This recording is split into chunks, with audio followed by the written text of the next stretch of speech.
కూటమి ప్రభుత్వంపై MLC Botsa Satyanarayana fire అయ్యారు. మండల సమావేశాల్లో తాము అడిగిన ప్రశ్నలకు సహనం కోల్పోయి సమాధానాలు చెప్తున్నారని తెలిపారు. ఏం మాట్లాడినా గత ప్రభుత్వం అంటే ఎత్తివేసే ధోరణిలో మాట్లాడతారని తెలిపారు. తమ సభ్యులు అడిగిన ప్రశ్నలకు సమాధానం చెప్పకుండా గత ప్రభుత్వం 4,000 కోట్లు బకాయిలు పెట్టిందని చెప్తున్నారని తెలిపారు. ఫీజు రీయింబర్స్మెంట్పై సరైన సమాధానం ఇవ్వలేదు కాబట్టి తాము వాకౌట్ చేసినట్టుగా బొత్స చెప్పారు. వాళ్ళు గత ప్రభుత్వం అంటూ వాళ్ళ నోటుకు వచ్చిన వారికి ఏది ఉంటే అది అథారిటీకి లేకుండా సమాధానం చెప్పడం అనేది చాలా అనుచితం. ఎప్పుడు చూడలే. ఇవాళ ఫీజు రింబర్స్మెంట్ మీద ఏదైతే విద్యార్థులకు ఇచ్చే బకాయిల మీద డిస్కషన్ వచ్చింది. మా సభ్యులు అడిగారు, ఎంత బకాయిలు ఉన్నాయి ఈ రాష్ట్రంలో? 6,000 కోట్ల వరకు ఇంకా బకాయిలు ఉన్నాయి, ఎప్పుడు ఇస్తారని అడిగారు.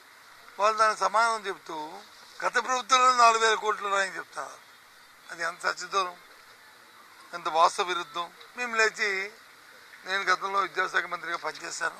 గత ప్రభుత్వంలో జగన్మోహన్ రెడ్డి గారి నాయకత్వంలో ఉన్న వైసీపీ ప్రభుత్వంలో టైమ్లీ ఏ క్వార్టర్ తాలూకా ఏ తామాషుందో ఆ తామాషును ఇచ్చాము. ఒకవేళ ఆలస్యమైతే 5-10 రోజులు ఆలస్యమైంది తప్ప ఎక్కువ రోజులు లేదు.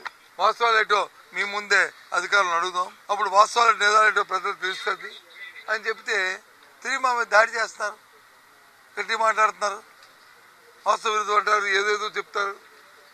ఒక బాధ్యత లేకుండా, అకౌంటబిలిటీ లేకుండా మంత్రులు లోన మాట్లాడడం, ముఖ్యంగా విద్యాశాఖ మంత్రి అయితే అడ్డుగోలుగా దానికి నిరసనగా మేము ఇవాళ వాకౌట్ చేయడం జరిగింది. సహనం కోల్పోయి వారు గత